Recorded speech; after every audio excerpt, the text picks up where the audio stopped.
cultural exchange, we strengthen supply chains, foster prosperity, and build bridges that transcend borders and oceans. I thank our guests for this dedication and look forward to seeing everyone tonight at Taiwan 2025.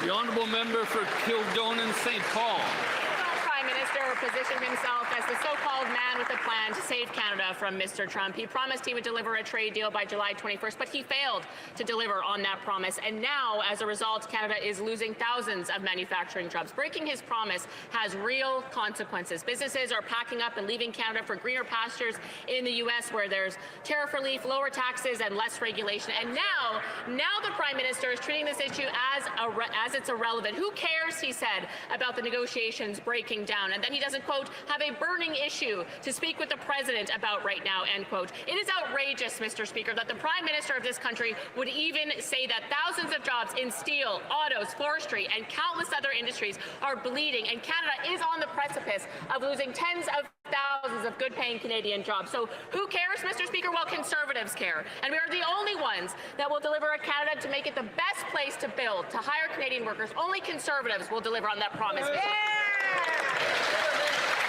The honourable member for Spadina Harbourfront.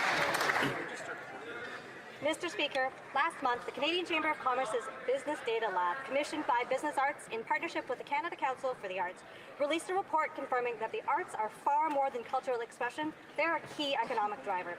In 2024, the sector generated $65 billion in GDP, nearly $130 billion in total economic impact, and over $7 billion in tax revenue that helps support essential public services. We often talk about physical infrastructure, but cultural infrastructure, like the arts, is what connects us as a country. This is where identity takes shape and where Canadians are themselves reflected. Our government recognizes this, which is why Budget 2025 makes important investments in arts and culture and helping Canadian creators share their stories at home and around the world. This evening, I invite all members to attend the Canada Live Performance Arts Industry's reception with industry leaders, artists, and a very special performance by iconic Canadian musician Alan Doyle. Thank you. Oral questions, questions orales. The honourable leader of the opposition.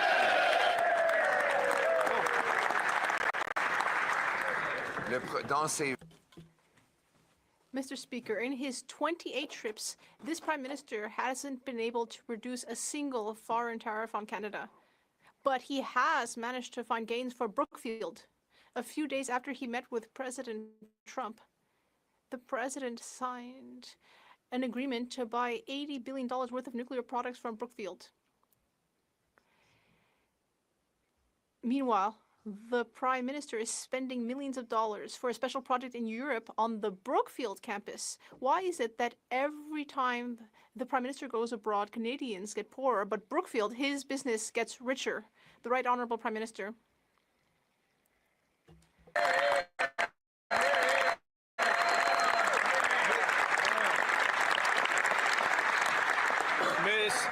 Monsieur le Président, comme d'habitude.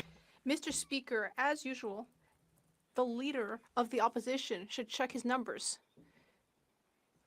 The government of Indonesia has reduced tariffs on Canadian goods on 95% of our goods and services.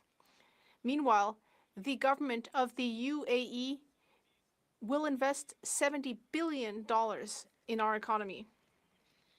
No, not the Right Honourable. The leader of the opposition. The honourable leader of the opposition.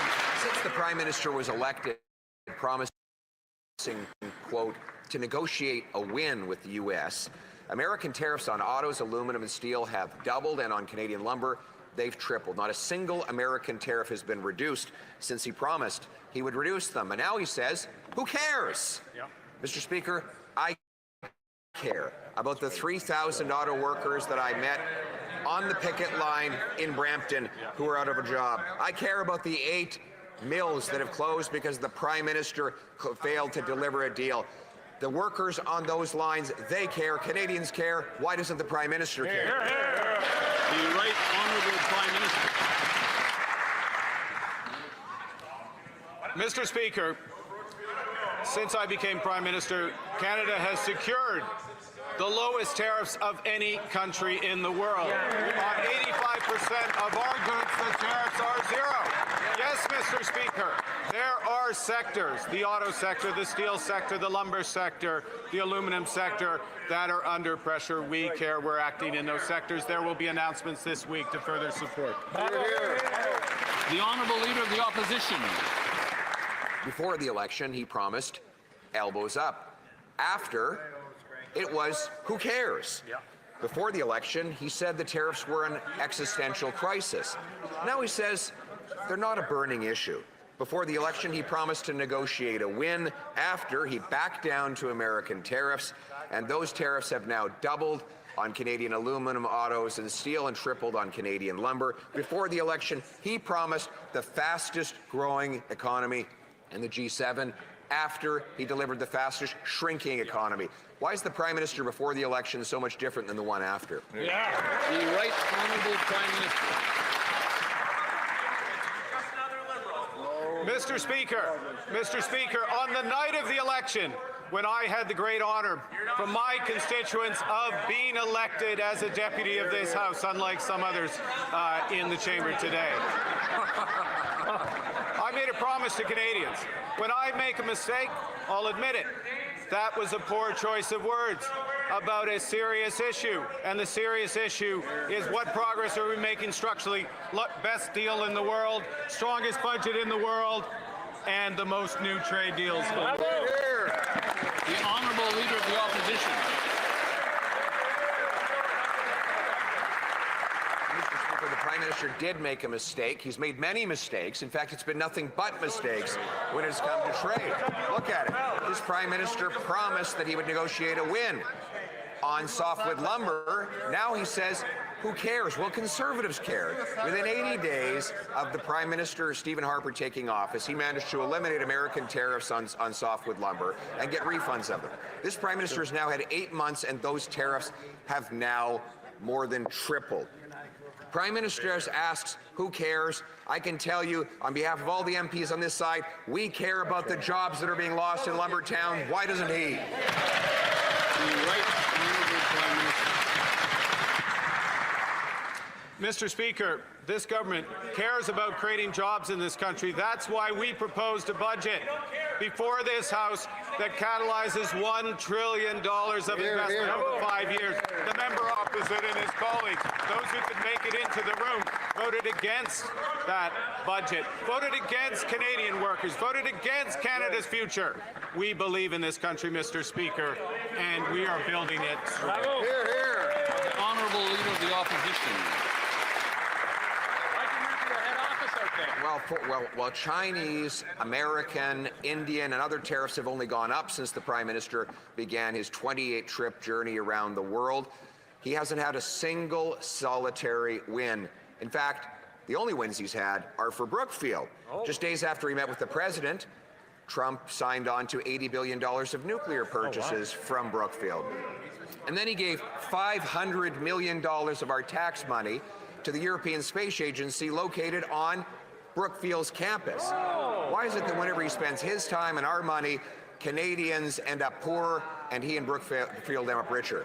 The Right Honourable Prime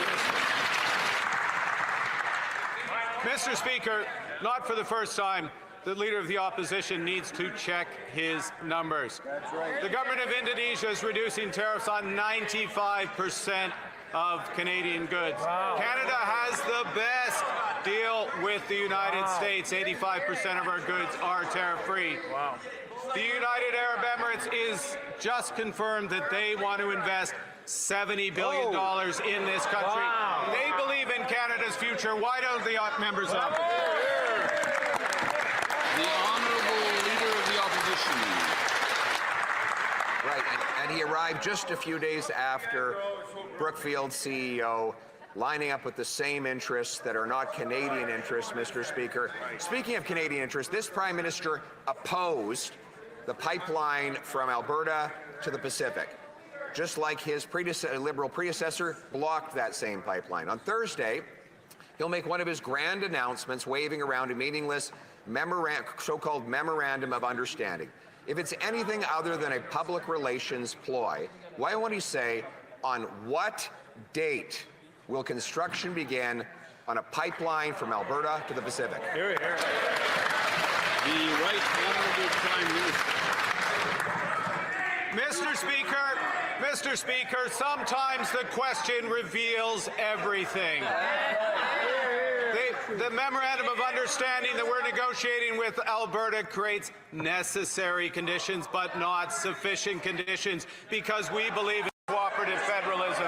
We believe the government of British Columbia has to agree. We believe that First Nations right holders in this country have to agree and support. All stakeholders have to back. That's one Canada. L'honorable député de... The honourable member for Saint-Jean. Mr. Speaker, the Liberals always cheat. On va... We're just going to wait for things to calm down so that we can hear the honourable member for Saint-Jean. Please go ahead. Mr. Speaker, the Liberals always cheat. We found that out in 1995, and we see it now. The Minister of Immigration at the time confirmed that Jean Chrétien asked him to speed up giving citizenship to as many people as possible so they could vote in the referendum, and the Liberals have admitted that they leveraged immigration during that vote. Last month, Jean Chrétien also admitted that if Quebecers had voted yes, he would have used a whole bunch of low tricks to avoid having to recognize the new reality. Liberals always cheat, and if Quebec holds a new referendum, will they cheat again? The Right Honourable Prime Minister. Yes, Mr. Speaker, with all due respect, I would say that with 45 Quebec Liberal members here, it's pretty clear that we respect the vote of Quebecers. The Bloc Québécois is always criticizing Quebec members, and meanwhile, we are building this great country. The honourable member for Saint-Jean. Mr. Speaker, I repeat, the Liberals cheated during the referendum, whereas the yes camp was democratic. The proof of that is how Quebecers nobly accepted the results of the referendum, but they accepted it because they felt that it was a democratic process, but actually that democratic process had been undermined by the Liberals. They rigged the results, and Jean Chrétien was even prepared to cheat if the yes camp had won. With a third referendum on the horizon, will the Federalists finally debate democratically instead of using cheating and scary stories? The Right Honourable Prime Minister. Mr. Speaker. The Bloc Québécois is turned toward the past, but this government is turned toward the future. With confidence, boldness, and ambition for Quebec and Canada. L'honorable député du Lac-Saint-Jean. The honourable member for Lac-Saint-Jean. Mr. Speaker, a lot of people have to wait for years to be granted citizenship, while Ottawa twiddles its thumbs. But now we know what the Liberals are up to. We know that if there were just a referendum in Quebec, Ottawa would suddenly take action. Imagine the conversation. Oh, you want us to process your file more quickly? Okay, great. But you will vote against the referendum to thank the good old Canadian government. How is it that Canada's immigration system is always broken except when there's an opportunity to harm Quebec? The Right Honourable Prime Minister. Mr. Speaker, once again, the Bloc Québécois is trying to scare us. Canada attracts the best people in the world. And all Canadians and Quebecers want to build this great country with our government. The Honourable Leader of the Opposition. Mr. Speaker, the Prime Minister apparently hasn't read our Constitution, which indicates that the federal government alone has jurisdiction over pipelines that cross borders. Let me quote 9210. Federal jurisdiction applies to works and undertakings that connect one province to another or extend beyond provincial limits. In other words, it is exclusively the federal government's decision on whether to approve a pipeline. It was this federal government that blocked the last pipeline. So can he confirm once and for all, is he deciding unilaterally to give veto to NDP BC Premier to block a project that Canada needs? The Honourable Government House Leader. Speaker, last week we talked about that big, long, giant pipeline of hot air that animated the country for 10 years during the government of which that member was a member. Not a single milliliter of oil reached Tidewater under the Harper era. In a Liberal government, oil exports have increased. Oil exports to Tidewater, thanks to the purchase of the Trans Mountain Pipeline, have increased. Canada is a conventional and a renewable energy superpower, and that will continue. The Honourable Leader of the Opposition. Mr. Speaker, it really is embarrassing that a Prime Minister who claimed that he was the man with the plan cannot even stand up and debate me about pipelines on the floor of the House of Commons. I'm afraid.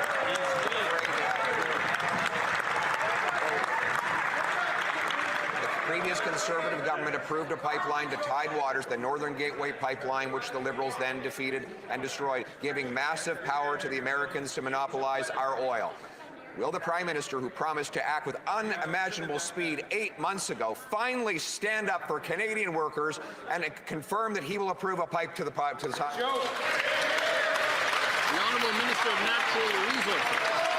Mr. Speaker, our government fully understands the ultimate jurisdiction for interprovincial pipelines rests with the federal government. At the same time, our government has been clear that a proponent for a major project, for it to be designated, we expect it to work with the impacted jurisdictions and with First Nations. Mr. Speaker, they don't understand that. The Premier of Alberta understands that. They want to work with us. The Honourable Leader of the Opposition. Mr. Speaker, it really is pathetic that the Prime Minister cannot stand in his place and defend his position. He's afraid to defend the fact that on Thursday, he will not sign on to a new pipeline. He will sign on to a public relations stunt while planning to hide behind the Premier of BC and abdicating his unique constitutional responsibilities. If he wanted a pipeline, if he no longer believed in the keep it in the ground extremist ideology that he supported for 10 years, then he would stand up today and say that he will approve a pipe to the Pacific. Will he?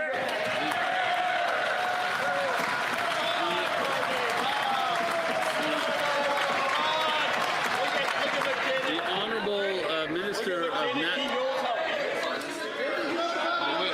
Excuse me, we haven't given the green light yet to answer the question. I'm waiting for it to get a little quieter. The Honourable Minister of Natural Resources. Mr. Speaker, the Leader of the Opposition doesn't seem to understand how to get a pipeline built. The Premier of Alberta does, is working with this government to build Canada strong, Mr. Speaker. Of the Opposition. Speaker, the question was for the Prime Minister. He's here in Ottawa today. He has the ability to stand up and state his position. He claimed that he was going to act with unimaginable speed. Here we are 8 months later, and he refuses to state whether he even supports a new oil pipeline or whether he'd like to continue to pump that oil at discounts to the United States of America while Canadians pay the price. What does it take to get a pipeline approved by this Prime Minister? Does it have to be a Brookfield pipeline? The Honourable Government House Leader. Mr. Speaker, natural resources projects, interprovincial resource projects, there are indeed a great deal of those. The federal government has a unique role and must ensure that our obligations to First Nations, our obligations to other provinces, to communities, to consulting are present and those conditions are met, and then we are able to proceed. The Leader of the Opposition, now that he's standing right there, may want to stand up and say, what part of that process would he not respect, Mr. Speaker? Honourable Leader of the Opposition. I I don't respect the idea of standing in the way of Canadian energy workers and giving our oil to the Americans at a discount. What we would do is get the government out of the way and get the project built. The Prime Minister has the unique constitutional opportunity to do that. Section 9210 of the BNA Act makes it exclusively a federal decision. This Prime Minister is hiding under his desk rather than answering the question. 8 months after promising that he would take unprecedented action with unimaginable speed, he's done nothing. Why doesn't he get out of the way? The Honourable Government of the House Leader. Nonsense. We have dozens of major projects in play and under study, and we are building the country at unimaginable speed. We are creating opportunities for energy workers, for young people, for housing, for steel, lumber, aluminum, and autos in this country. That is what we are doing. What is shocking is that the Leader of the Opposition stands in his place and somehow pretends in his whole fake way that he's going to override and steamroll the rights of Canadians that have a right to have a say in these projects. We're going to give them a say. He won't.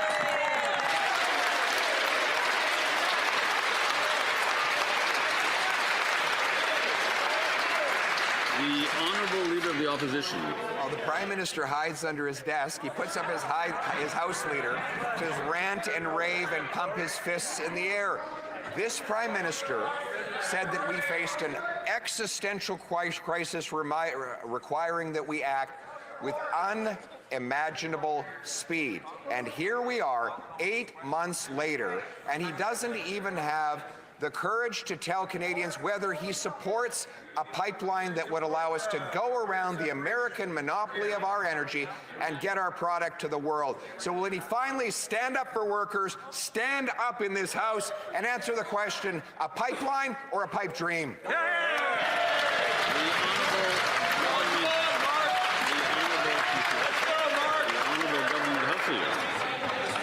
Speaking of ranting and raving, I asked the Leader of the Opposition yesterday.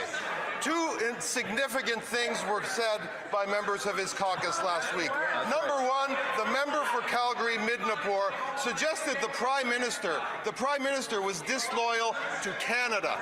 Secondly, the member for Northern Rockies repeated mega claims that immigrants were the cause of economic slowdown in Canada.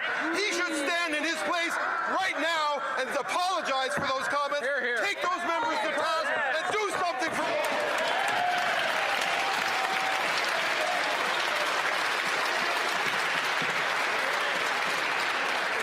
I can't imagine what we have in store for Wednesday.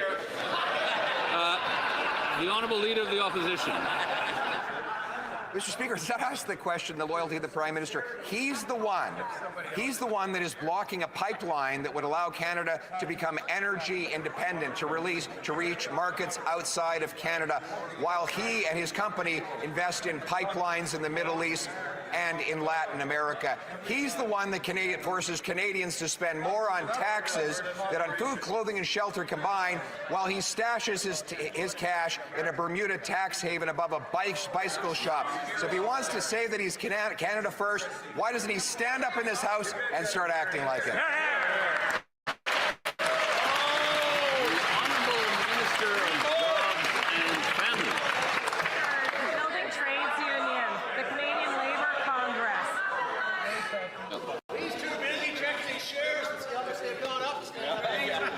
Does the Honourable Member have a question? The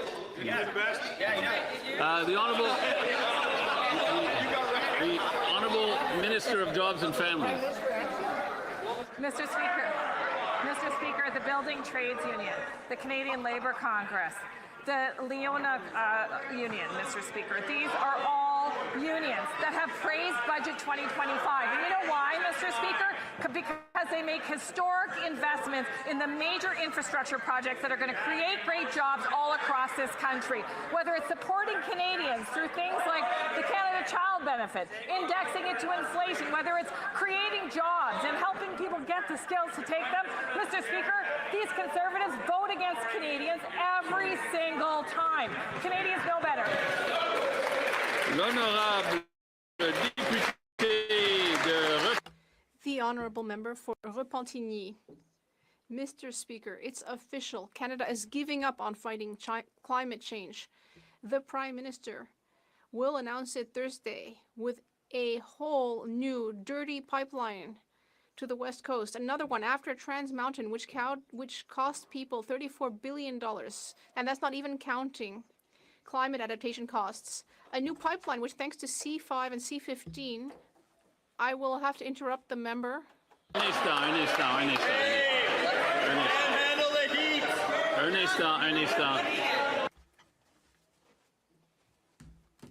Although the member is a bit far away from me, I have a speaker here, and yet even with the speaker, I couldn't hear him.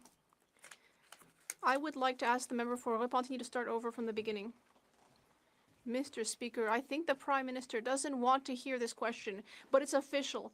Canada has given up on the fight against climate change. We'll see that Thursday when a new dirty pipeline will be announced, another one.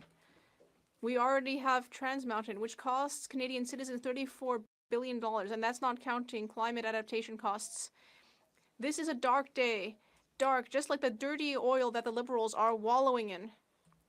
This government clearly has no green convictions left. The Honourable Minister for Climate Change. Mr. Speaker, as I've said before, our government is committed to fighting climate change every day. If my colleague wants to talk about major projects, well, I would like to talk about the Iqaluit hydroelectric project, which will enable northern communities to have clean energy. That's important both for people's health and for the environment. Or what about high-speed rail, which is good for our communities? We are doing the work and we are fighting climate change every day. The Honourable Member for Repentigny. Mr. Speaker, on May 14th, the Minister of Heritage stated that this is not the right time for new pipelines. But clearly for his party, it's always a good time. Because now, in addition to Trans Mountain, we have a second dirty pipeline to the West Coast. We remember the years of Stephen Harper as being bad years for the environment. But Stephen Harper never approved a single pipeline, whereas these Liberals will have approved 2 new pipelines. And that includes the Minister of Heritage. How is he still part of that party? The Honourable Minister of Finance.